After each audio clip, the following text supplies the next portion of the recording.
Hey everybody, this is about to be a tutorial on printing, but I wanted to start from outside the dark room for us to just kind of become familiar with the place and also just be able to retrace our steps. So when you first come in the building, you'll come in toward me, right, into Sabinal, and to your left will be the dark room in our classroom if you haven't been into the classroom. Our room is 101. Of course, I said that you can use 102. We're working on I think that there's some negotiation between whether or not we can actually use the two rooms. But right now, when you come in, 101 is our room. Right across from that is the dark room. If you haven't been in here, then you know that right now the processing room light is actually off, but here to our right is our cabinet, and this is where you can actually open up, and these are our at the top of the processing kits, and then at the bottom are enlarging kits. Now, with our enlargers, we already have kits, so you may still need to check out, you will need to check out your processing kits, but you won't have to check out your printing kits. So here to our left is our changing room. You should have watched the tutorials on processing reels, and so you'll be using the changing room, or later on I'll do a tutorial on the changing bags that have a little bit more of a learning curve. This is our processing room. You should be familiar.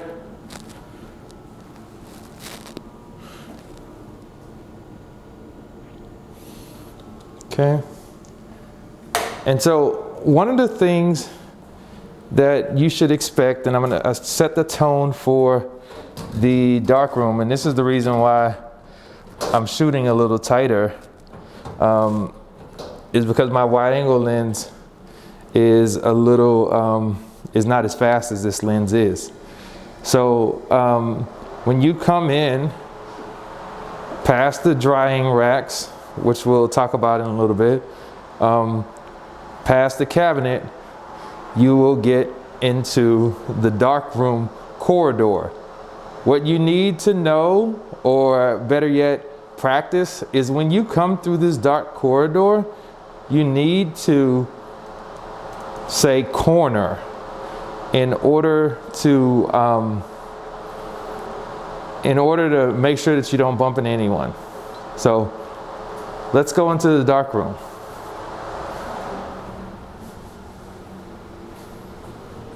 Corner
enlarger is, but there's some things to consider.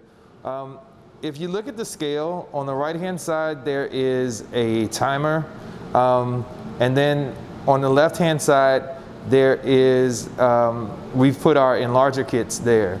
I actually have some supplies over to this right-hand side. Those aren't being used, so I just use that space to put my materials. I do have paper there, and one of the things I do want to explain is that I usually keep my paper in this drawer. So in this drawer is going to be your easel, and then it's going to be your film holder, right? Your 35 millimeter film holder. We're going to start off with contact sheets, making contact sheets, and so right here we actually have a contact sheet, well, contact printer, and that's what we make our contact sheets in. On the right hand side again is our timer. So I'm gonna take this and I'm gonna put this into my film holder because I'm working with one hand. Hopefully this is wide enough. There. I'm gonna open that up and then I'm gonna put that in here. Right, there's an inset here that's circular that allows us to move that around. When I put some film in there, it'll be of more use and probably be easier to understand. But I'm gonna close that. That needs to be closed. We don't want light coming into the dark room. Even though I have the lights on right now, it's best practice not to have that open.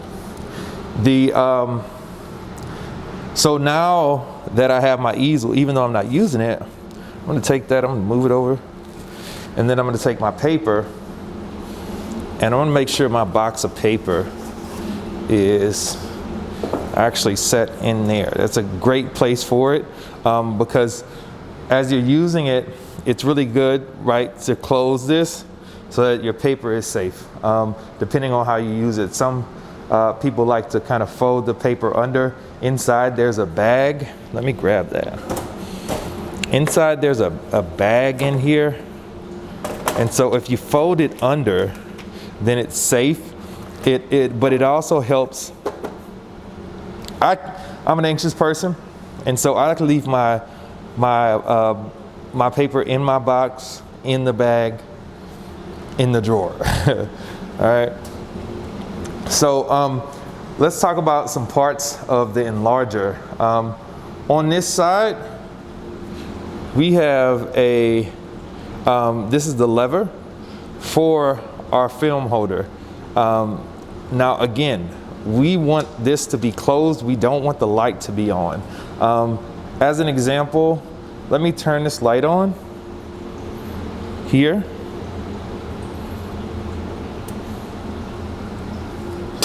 And so if we open this, then light comes shooting into the dark room, and we don't want that.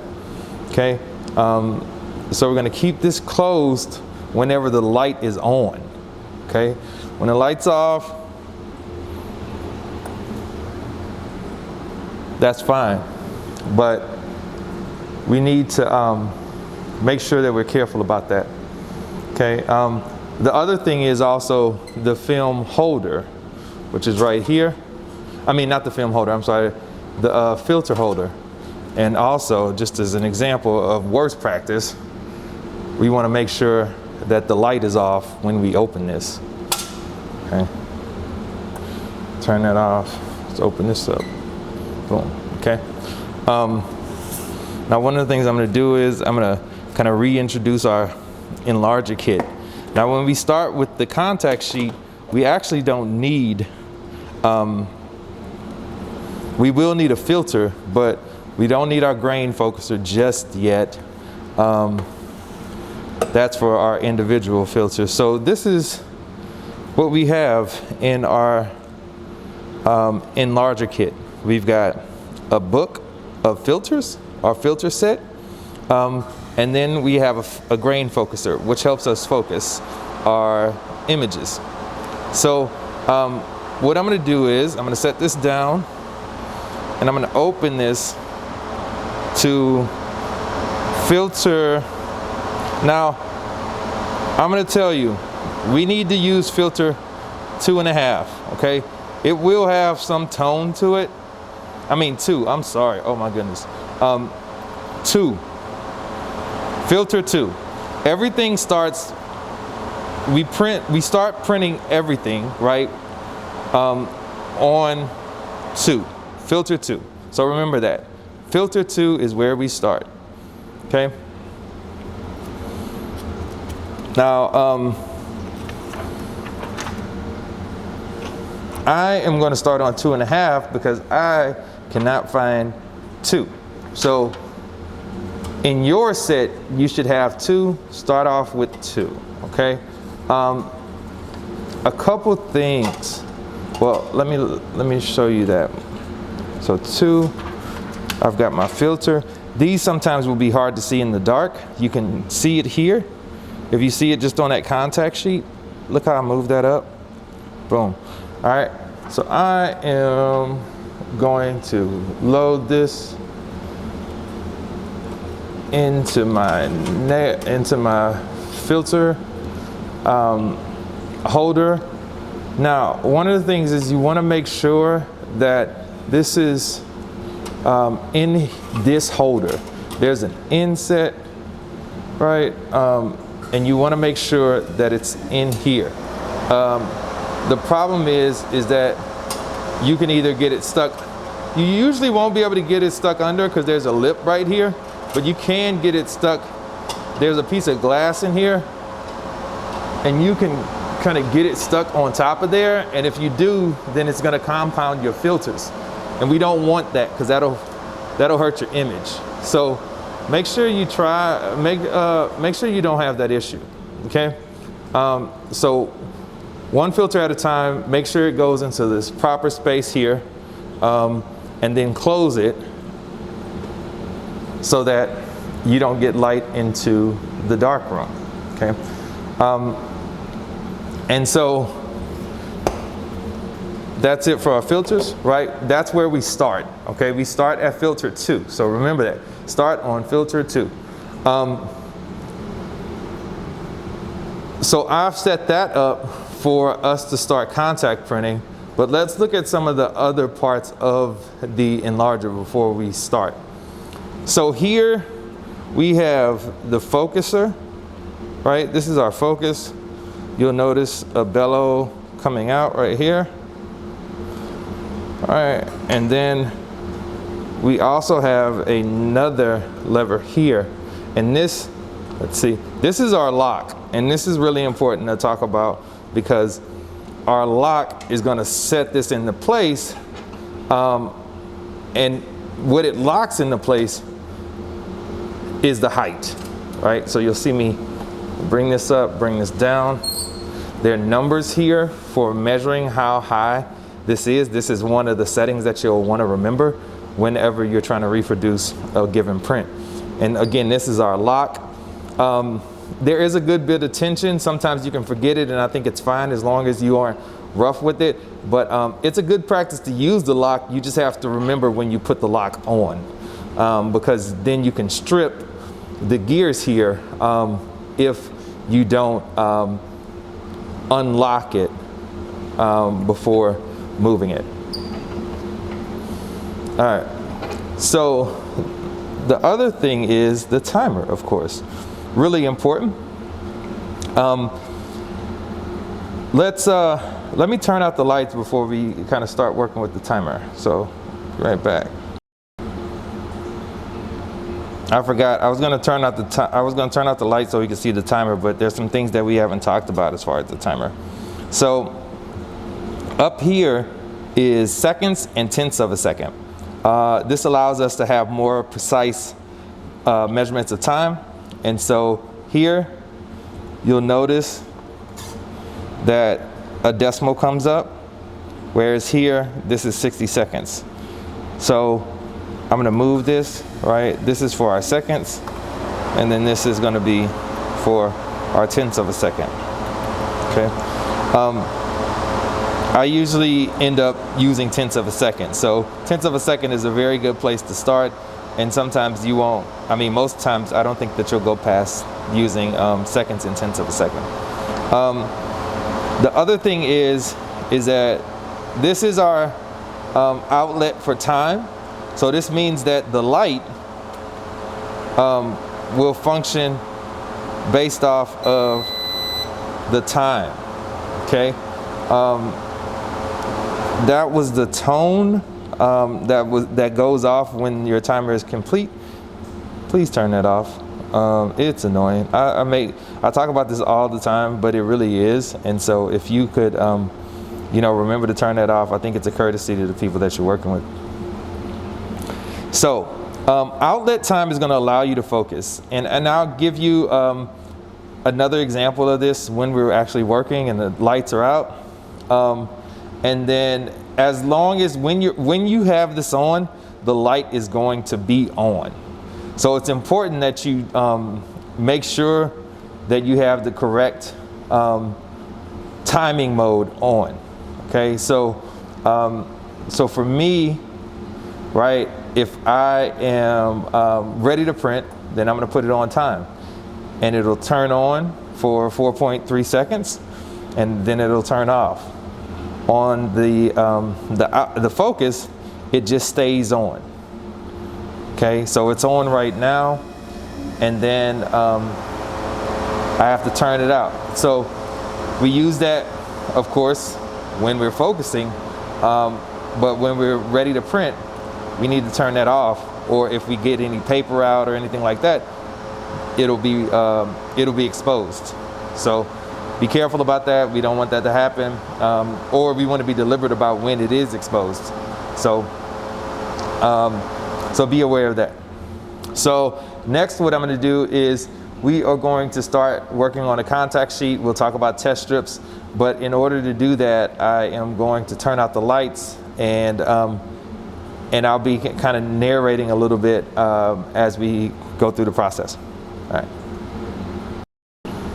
All right, before we get started with the contact printing, I wanted to go over cutting your test strips. So you'll need test strips to cut your, you'll need test strips in order to test the lighting.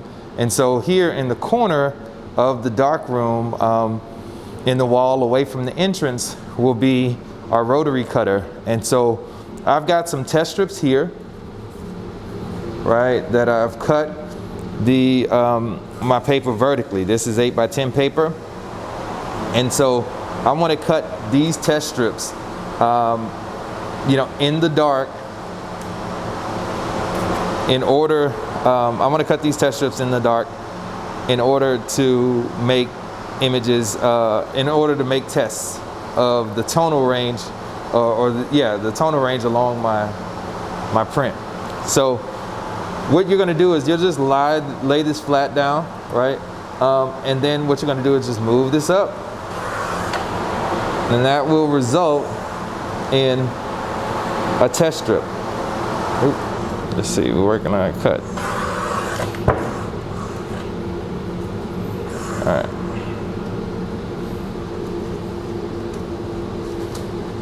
I didn't get a really good clean cut there. So now this brings up a good conversation.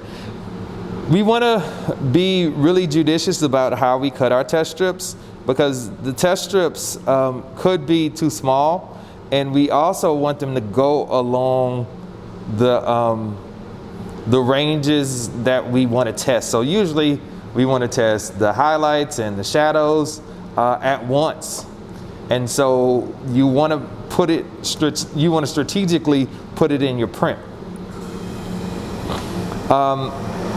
The issue becomes whether or not you have enough space. So say this one is actually wider than this test strip.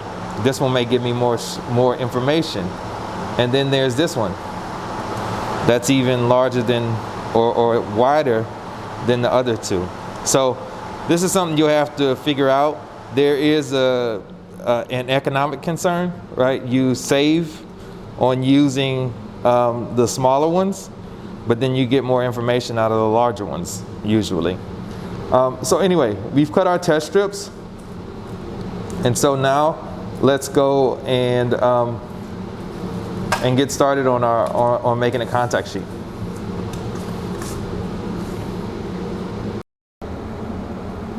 So under here is where you see your aperture. Right now I'm at f8. I need to back up so you can see that.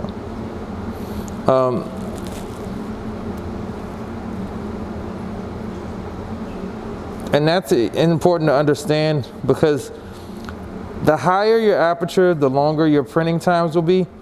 And so I'll talk about that in a little bit, but this is under here where your lens is. So you'll need to change that. Wide open will allow you to see more easily to focus, but then to 8, then you get longer focus times. This is really important for this will be really important for your for dodging and burning and making local adjustments. So you want a longer time typically than actually a shorter time. So right now on our contact sheets, we're going to be at 2.8. So from here, I will talk to us about, you know, printing in our paper. So from into contact sheets, and so we want to just kind of know the process. And so this is that was just to tell you about the aperture. So from there, we'll go into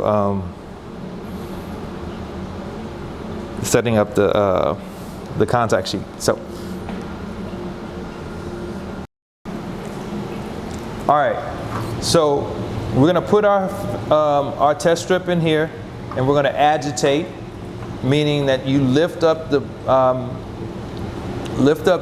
tray and make sure that your paper is thoroughly covered. Okay, if you do it face up, then your print will bubble up and you'll see it, and it'll be magical. We should go for 30 seconds. So you'll see these charts along here, and it'll go for 30 seconds. Developer, wherever you choose to go on 30 to 60 seconds, I'm usually closer to 30 seconds, and I'll take it out and then move it. You want to do a little bit of, you want to kind of give it a shake, just the image. And usually I'm at the corner of my print. This is a test strip, and I'm going to put it in here. This will be my next move into the stop. Okay, so this also will be 30 seconds. There are timers up here, so make sure that you use them. You should not be using a cell phone, right? Cell phones will expose the paper. It will ruin your exposure. So make sure that you don't do that. Again, we're agitating. We're making sure that our paper is covered. When you go from developer to stop, you want to be as fast as you can. Of course, you don't want to get chemicals everywhere. You definitely don't want to get it on your clothes. Make sure you use the tongs. And so after my 30 seconds is up, I'm going to take that out. Again, you want to shake. And then we're going to put it in a fix for 3 minutes. Okay? So fix for 3 minutes. Now I'm working on a test strip, so I am not going to go for the full 3 minutes. I'm going to go for about 30 seconds. Now, one of the things is that you want to make sure that you actually have your tray. If there are not a lot of you working in here, and there aren't, right, because of COVID, setting your tray up here in order to go from the holding bath into your tray is okay by me. So I got my tray.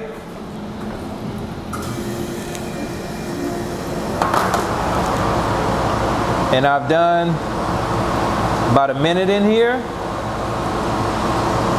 I'm going to take that out, and then I'm going to go to the holding bath.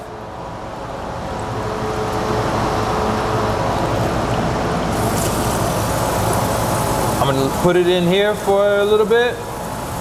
Now remember, our times are shortened, but you definitely want this to be cleaned off.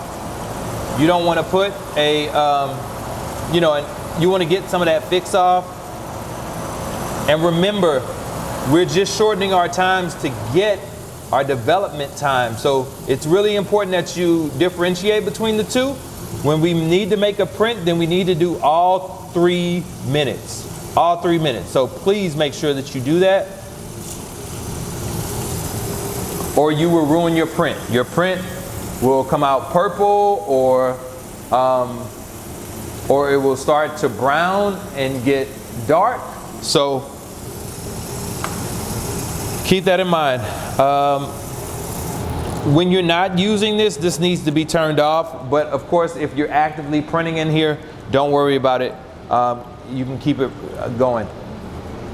Got my image in my tray. We are going to go outside into the hallway now that we fixed this image, and we will evaluate it. Okay, so let's head outside.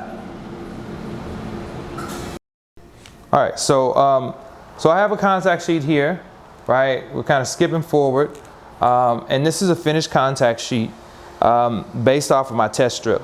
Now, one of the things I want to say is that this was a piece of paper that we were just working with, and it is purple at this point, and this comes from not being fixed. Just keep that in mind when I was talking about your chemicals and making sure that your times are steady. Now this contact sheet, you can see that from my left to the right over here, it gets darker. Now this is not the this is not the test strip that I used for this. It would not have come out this way. A matter of fact, the gradations would have been vertical. This one is horizontal because of the nature of the print that I was doing, which was a door, and I wanted to get those vertical tones in order to inform how I print it. So one of the things that you want to make sure of is that your test strip is appropriate. But really, again, this is not the test strip for that contact sheet. So one of the things I want to explain is that we want those perforations to be as dark as possible. You also want to be able to read read the actual words, but we really just want it to be dark, right? And so when you arrive somewhere where one of these test strips, one of these points looks good, so say for instance this one, on the one that we were doing 0.5 seconds. So literally, like, usually what's going to happen is your 0.5 is going to be the lightest part, right? The increment at which you're working. So say for instance you're doing increment to 1, well then the lighter part is going to be the increment that you're working on, that base, and then you're going to move up from there. So in our case, we would go 0.5 a second, 1.5 seconds, 2 seconds, 2.5 seconds, 3 seconds, 3.5 seconds. So let's say 3.5 seconds works. So then, and I'm happy about that. Now there are a number of things that could happen. This could be too bright even when you get to this point. And so you might say, okay, well that increment was too short. So I may need to go up in my increments. So maybe you want to do a second. And then here, if you do want to do a second, then you would do you could either go up in 1 second increments and say 1 second, then your next test strip might say 1 second, 2 seconds, 3 seconds, 4 seconds, right? Very simple. But you might get to a point to where this works, but you know it's going to be marginally longer than this. So say for instance I go to 6 seconds, and 6 seconds is close but not exactly where I want it to be. So then what I could do is I could go 6 seconds on the full strip, right? Just 6 seconds, and then I can do my increments on top of 6 seconds. So then say for instance we start at 6 seconds, and then we say 6.5 seconds, 7 seconds, 7.5 seconds, 8 seconds, 8.5 seconds, 9 seconds, 9.5. I hope that's not confusing. Now, in evaluating that test strip, I might get to a point to where I say, oh, it doesn't have enough contrast, even in the, and even though it's dark, it doesn't have enough contrast. So then I'll change my filter. So say for instance, in this one, I don't think that the contrast is high enough. So I would have gone up to, if I'm printing on filter 2, then I would go up to 2.5. Okay. Now I know I have too many words, but you know, without the illustrations, but at the same time, this is an evaluation that you have to have. You need to look at it and say, well, do I want more distance between my highlights and my shadows? And then that's when you would go up in filter number, right? So we go from 0 to 5. 5 is going to give us a lot of contrast and largely work in the shadows. And then 3 is going to be our midtones. And then our zeros will largely affect the darkening of our highlights. So again, that's why we start at 2, because 2 starts to affect the midtones, but it also affects some of the highlights. And it does affect shadows to some degree, but not to the degree that the higher filters do. So we've got to look at our prints and also learn from our mistakes, but also develop an eye for how these things work. So this is our outcome after we finish our test strips. Then we go and we look and we say, okay, well, should I print out an entire contact sheet? And then this is the result, okay, of not doing that. I'm going to give you an example in the darkroom of how to start your final print for the contact sheet, and then we'll do a single print, and then we should be ready to get into the darkroom and make some mistakes, and of course, you know, make some good work. All right, everybody. So if we are ready to print an entire contact sheet, then we put the sheet of paper underneath, making sure that the emulsion side is up for the paper, down for our contact sheet. We put it up. Be careful when moving this, when making this move, because you want to make sure that you're still within the confines of the light. And you can see that the paper is under here outlining the contact sheet. So let's say that the side, that the number that we want to print on, the time is 6.5 seconds. So we'd set it to 6.5 seconds because we already have our time after evaluating our contact sheet and knowing, hey, that light at 6.5 is good. I honestly think that you know, you would have probably needed to run one more test strip. But even when you do decide on one print, you may need to do another print or do another test. So be open to that type of adjustment and the necessity to make those. Okay, so at this point, we say, making sure again that we're on time, that we're on time focus mode here. We've got the correct time, and now we're going to expose this paper. All right.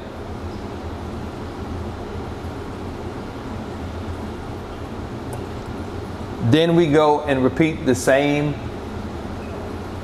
process that we did over there, except we put it in the developer for 30 seconds, the stop for a minute, but the fix this time we do 3 full minutes. On the test strip, we can go into there for a minute on our RC paper and then 10 seconds in the bath, just so that we can take it outside and look at it. Remember, fix makes it light tight, you know, light safe, and then the bath is going to wash some of that fix off.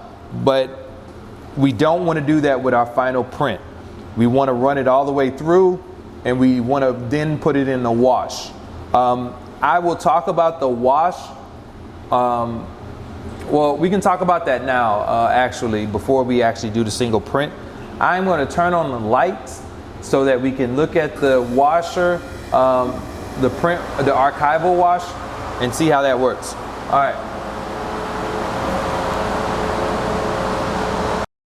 All All right, so this is our archival washes. We have one on this side, and we also have one on the right-hand side. So the archival wash works similarly to the film wash. And the reason I say that, or the way that they are alike, is that we have to make sure that the water speed is in a way, in a particular place in order for it to stay filled. So we're gonna, first let's make sure that this is attached. Okay, so this is the spout that we want to use. We're going to turn this up. Now there's a spout down here where the water is coming out. It's coming out quickly. And then we have this large spout on this side that also expels water. It's larger than my finger. My finger can actually go in it. But what we're trying to do is we want to fill this up. And I hope this thing doesn't fall on me.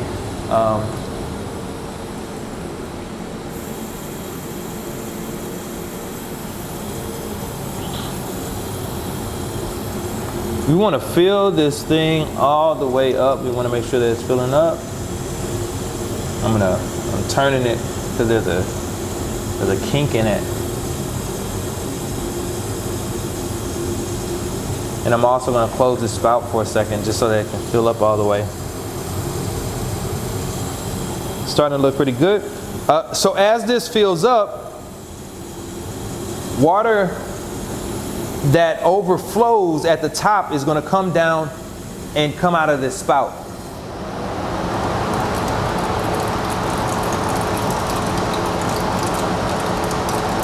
I turned it way, way up.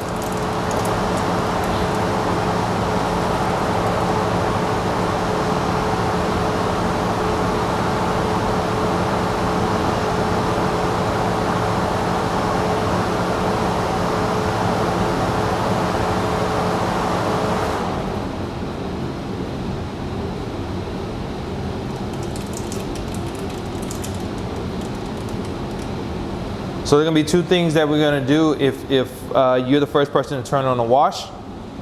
You're going to open this spout. Water's going to start coming out, and then water's going to start coming out of here. So what I want to do is I'm going to turn that down until this water starts.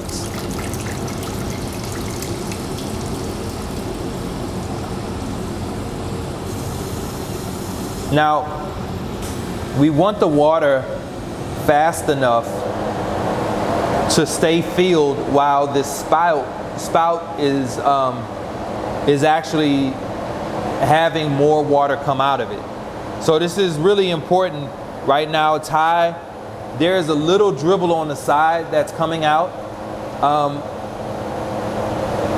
I'm fine with that as long as this is coming in faster. Be careful, make sure that this is on here tightly, because if it's not, then that could possibly pop off. So we don't want that to happen. This looks really good. So there's a little bit of water coming out of the side. There's a little bit of water coming out at the top, in this spout.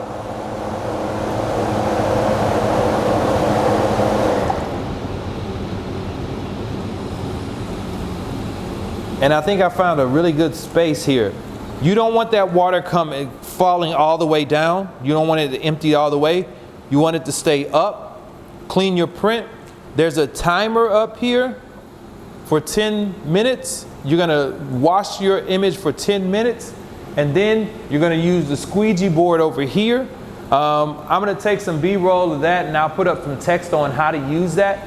Well, actually, no, I won't put up text, because I think you got to know how to see it. You got to be able to see it in order to know how to do it. So I'll do that, and then we'll start working on an individual print.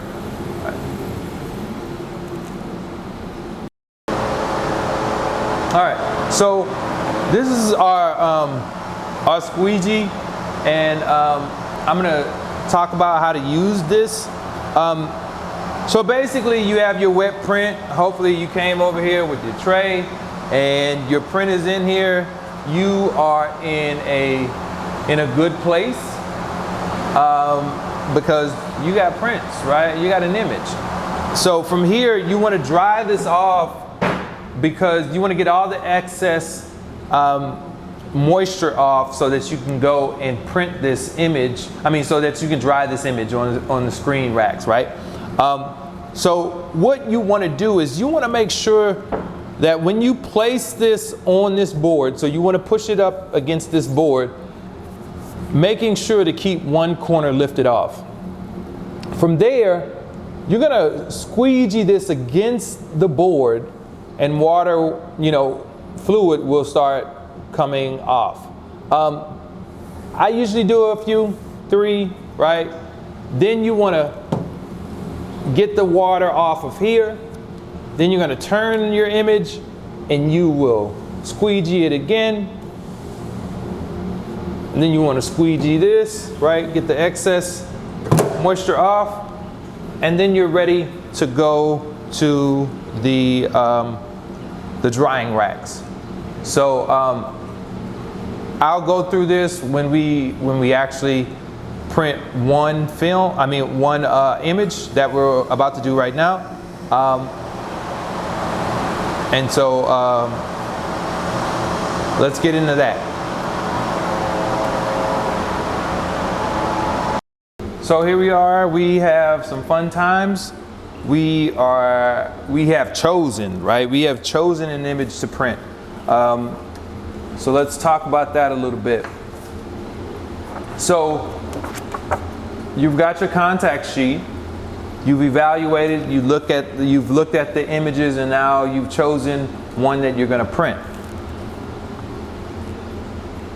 So my particular image is here on my 3rd row. So what I'm going to do is I'm going to take this out, right?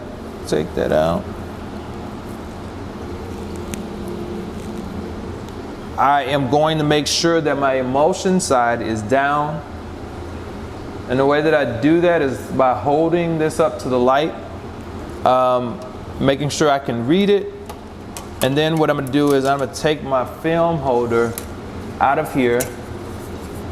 I'm going to turn that film holder open. There are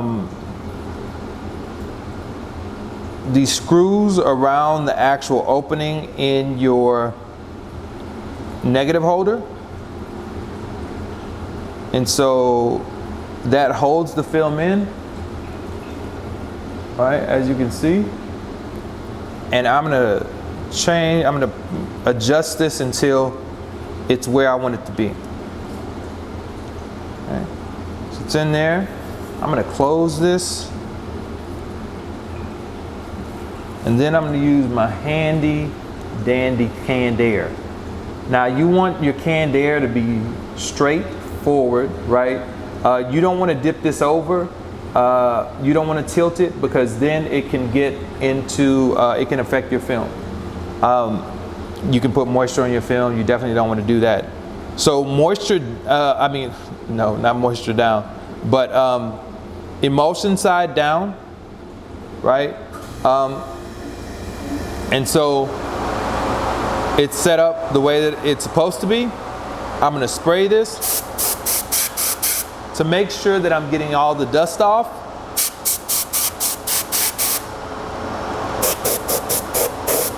Doesn't hurt to get that dust out.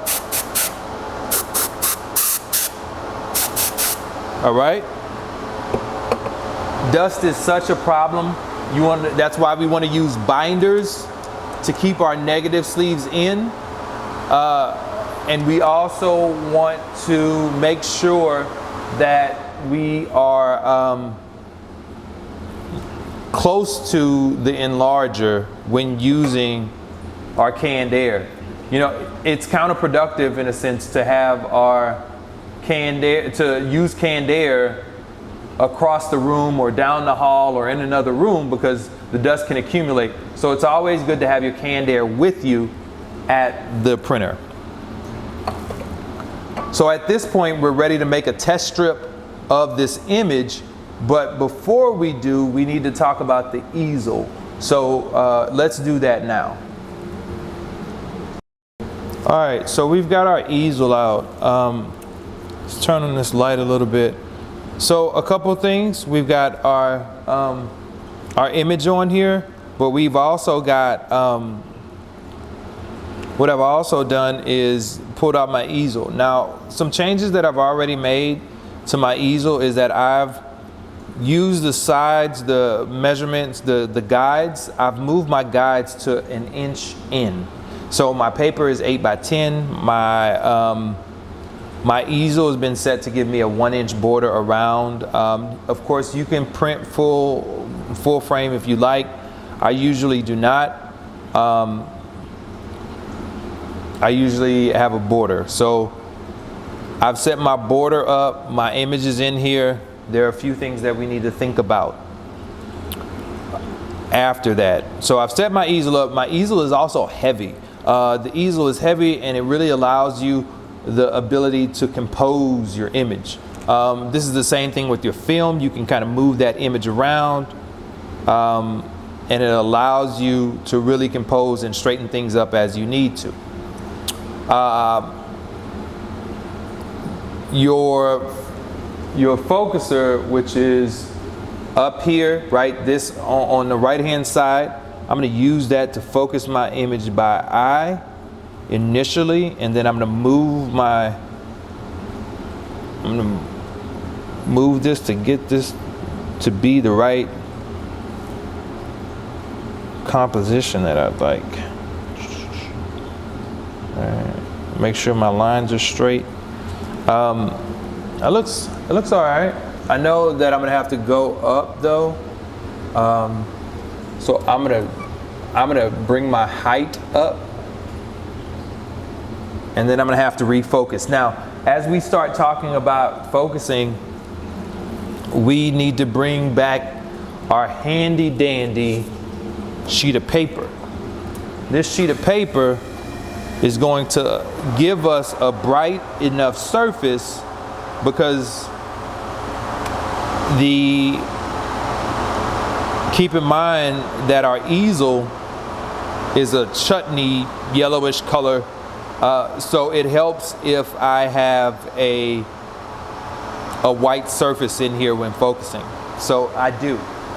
Now, the way that we're going to use our focuser is I'm going to put that right in the middle of my paper here, right in the middle of the frame, because this is the sharpest area of the lens. So I'm going to put it right in the middle. All right, and from there, my focus, remember our focus is already on.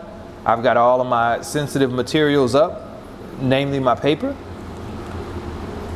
And I'm going to look through here, and I'm going to use my focuser, right, my focus knob, to get this in focus. Now, how do I know it's in focus? I know it's in focus when I can see the grain, hence the name grain focuser. So I want to make sure that that is in focus. I'm going to stoop down here, and I'm going to look at this. I'm going to look in here, and I'm looking for grain. And I want that grain to be tack sharp. So in order for it to be tack sharp,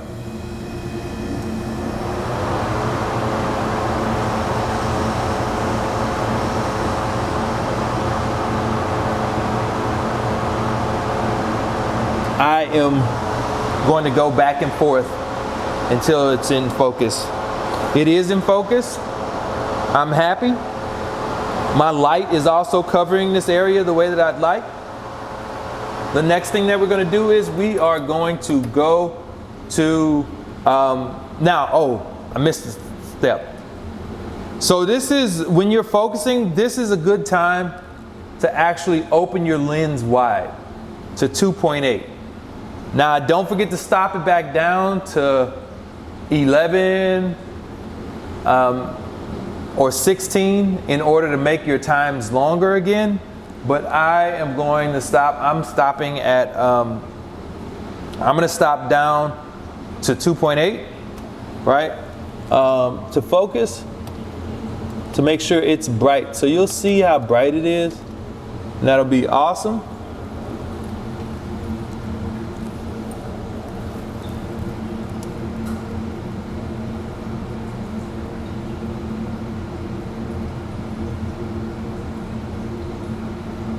All right, looks pretty good. So from there, I am going to stop back down.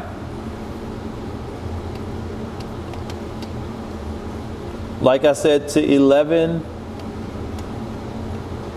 8, 11, or 16. Now, if your times get too short at 8, again, I suggest going up. The reason being, later on, we're going to talk about dodging and burning. In order to dodge and burn, you need longer times. If you only have a second and a half to dodge and burn, that's going to be extremely difficult, if not outright impossible. So anyway, so I got my increments again. Remember the same way that we make test strips for contact sheets is the same way that we make contact sheets for an individual print. The thing is, though, is that based off of whatever the individual print is, that's when things change. Okay? Because say in this image, I have an eye here. I've got a white background, and then I've got a dark shirt or a dark coat with a shirt under it. So I want to make sure I get as many, as many different gradations as possible. So what I'm going to need to do is I'm going to need to place my test strip vertically, but then I'm going to need to get the gradients horizontally. So what that means is, let's take a look at how that looks, because also you'll have insets in your easel for different size paper. Just line yours up and you should be able to find it at the top where the hinge is. There should, you're going to have an 8 by 10. You put that in there and then you close it. So there's a divot in there that you're going to use. So anyway, test strip. Let's get a test strip out here. Now when evaluating your test strip, you want to look at the image and you want to think about where you want to get your information from. Mine is, again, I want to get all of these tones here on one portion of the test strip. So what I'm going to do is I'm going to put this over the eye, and I'm not printing way out here. I'm not printing full frame, so my guides are over the paper, which helps. But even though it is over the paper, you still will need to make sure that you'll need to make sure that this doesn't move, so you need to be gentle. Painter's tape helps, that blue tape, as long as to keep your test strips in place. The only thing is that you want to make sure that you take it off when you're done. A good place to place painter's tape would be below the guide, the guides here. So let me get, again, my handy dandy paper that's going to block off this light. You can also test about, where you're going to make your changes, or where you're going to move your sheet. So usually with something like this, I'll move back, but since I have an audience, then I'm just going to move it. I'm going to move it back this way instead of toward me, so you can see it. I want this to be flexed. I don't want to put too much pressure, but I do want to make sure that it's flush so that I can block the light. Again, my increments are 0.5 seconds. So I am going to expose it. Oh, remember, what did I do? Oh man. So one thing that I did was I kept my paper out. So my paper's already been exposed. So I messed up. Okay. Let me turn my focus off. I've already focused. Let me take this test strip off. because this test strip is now trash, and let me get a new test strip.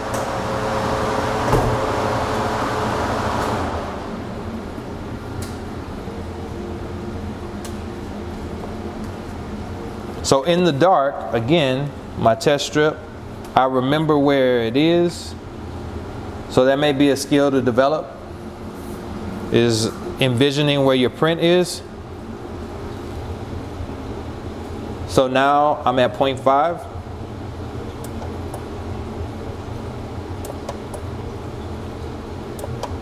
I'm moving my paper backward.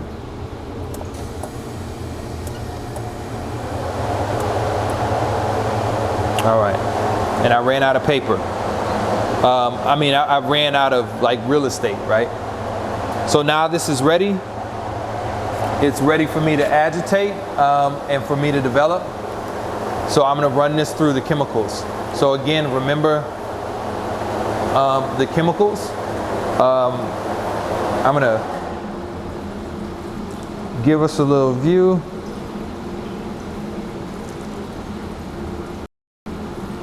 So I'm over here with my paper. I'm gonna run my paper through. 30 seconds.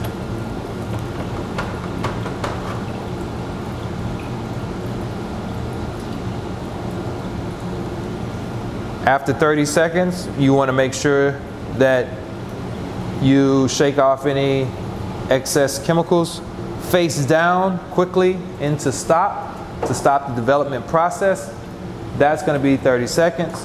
You want to make sure that that image, that the paper is evenly distributed under, right? So make sure all your corners in the middle has fluid over it. All right, and then we're going to move to fix. So again, this is a test strip, so we want to do 1 minute.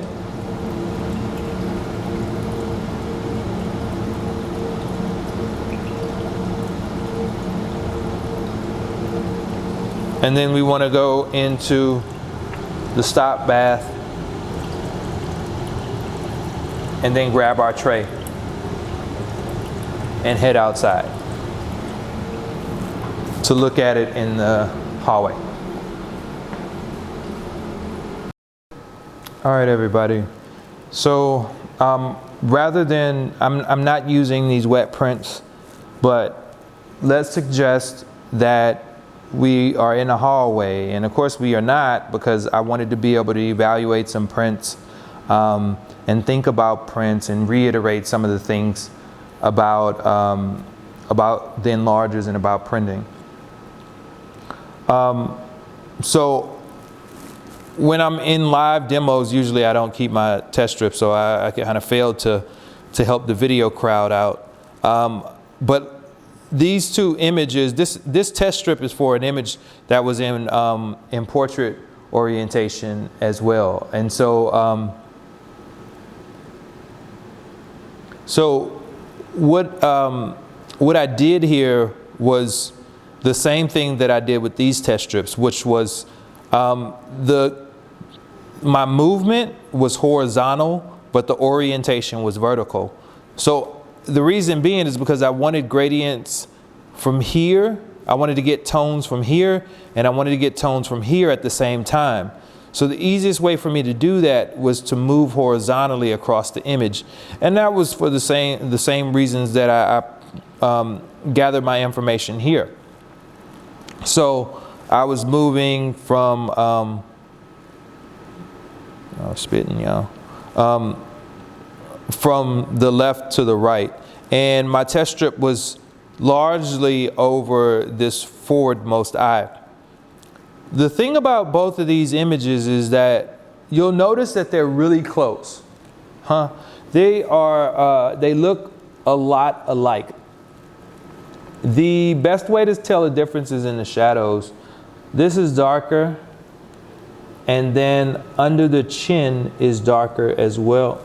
I tend to like the shadows a lot more here. However, somebody could probably make a case for that one as well. So there are a few questions for us to ask. One, an example of what could have transpired is I could have gotten to a point where, and this is how I evaluated this image, we had gone up in time and we needed more time than what was on the test strip. So we decided to do a baseline overall exposure on the test strip. So say for instance, if we got to the edge and we said, well, you know,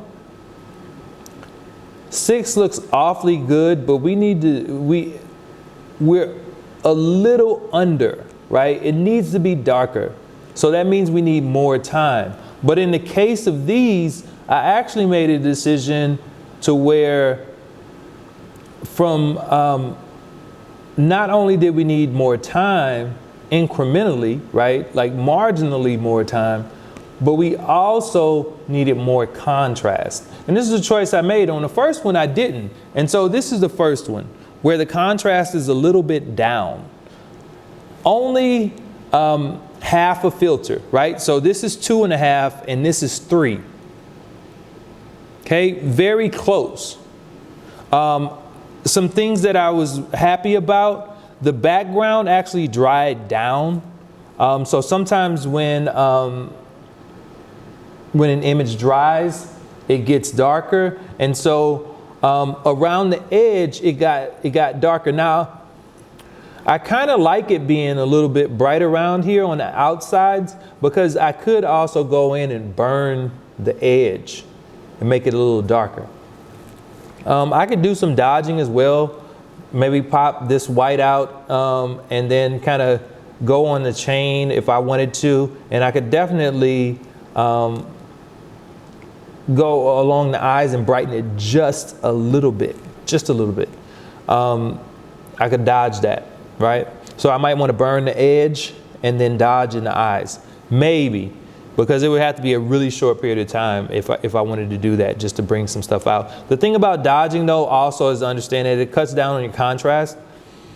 But anyway, that'll be, although we will very soon talk about dodging and burning, it's really not too much to think about right now or to worry about.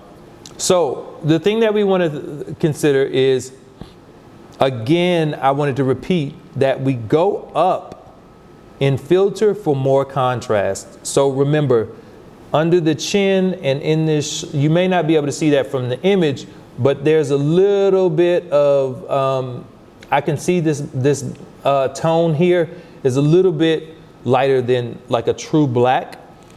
So that half a filter makes a big difference here when we're looking at it.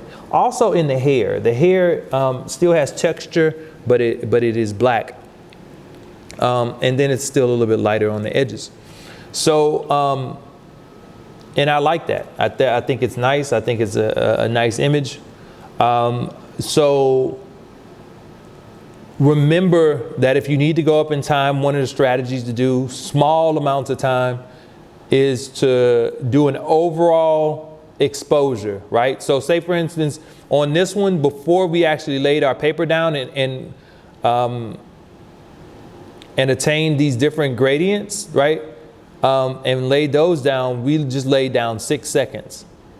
So essentially, if we did that on this test strip, then it would say, this would be 6, which would actually be 6.5, right? Because we're doing 0.5 increments, half a second increments on top of the 6 second increments. So 6.5, 7, 7.5, 8, 8.5, 9, right? So if that were the case, we would have, if this is where it was good, it would have been 9 seconds overall, and we would have done a full print without blocking any light. However, on this one, it was really close at the very beginning. So we ended up going with like a 6 overall I actually think we did a 5 overall. So we did a 5 overall, and then we did increments of 0.5. So then we did, so that means that we had, we laid down 5 seconds, and then we had 5.5, 6, 6.5, and we ended up with 6, right? I think I said 6.5, but we ended up with 6. I know that this is, this image is at a height of like 11.4 on the scale on the edge of the enlarger. It's at f8, aperture f8. Its time is 6 seconds, and its filter is 2.5. So those are the things that you need to record, which is really important. I'm going to make a video so that we can talk about that one thing. And then when you have a final print, then you want to wash it at what am I talking about? You want to wash it at 10 minutes. Okay. So again, remember the changes that your filter and your timing have. So less time, it is brighter. More time to make it darker. Less contrast, you go down in filter. More contrast, you go up in filter. Okay. And when you do make any changes, then you need to do a test strip. So say for instance, if I go up in filter and I'm saying, oh, well, maybe we need to print, we need to take a measurement on filter 3 instead of 2.5. Well, if we go up to filter 3, then we need to make another test strip. Okay, so we can get our time right, because the filter can and will affect our exposure time. Okay, so from there, let's. I'm gonna have us look at the drying screens, and then I'll reiterate the things that you need to capture. All right. So so I'll see you soon. So these are our drying racks. Right when we walk into the door, and they'll be right before we actually leave out of the dark room completely. So over here, and then of course right here. So the way these work is you just pull out the screen, and then you want to take your print and you want to lie it face down. Now this particular print is wet, right, and curved. It feels like this might be fine. Anyway, you're gonna lie it down. It really helps because, as you can see with this one, it's curling upward. So if you lie it flat, then it's a lot easier on the front of the image. RC paper shouldn't have that issue. It's usually pretty flat. So you just lay it down, of course, after squeegeeing, and then you push it back in. It's really nice if you can get a top rack. Just saying. It's not that big of a deal. I think as long as everybody squeezes, it's fine. Anyway, drying racks, use them. You got to. All right, so quickly as we wrap up, just to recap, you should have had, let's bring it up. Well, I know I'm cut off, but I also need to show some of the enlarger. So after you finish and you feel really good about your print, we want that to be, we want to be able to repeat that print, that quality of print, the exact same print that you just made. Maybe you have dust on it, or maybe, maybe one gets ruined, so you have to go back and print it. So we want to record a few things, not necessarily the easel, right? You can say, hey, I did make a note to yourself that you did a 1-inch border. And that's fine. But what we want to do, usually what I do is that if I feel really good about the print, Then I go back and I make that print. I make that print several times so that I have a few different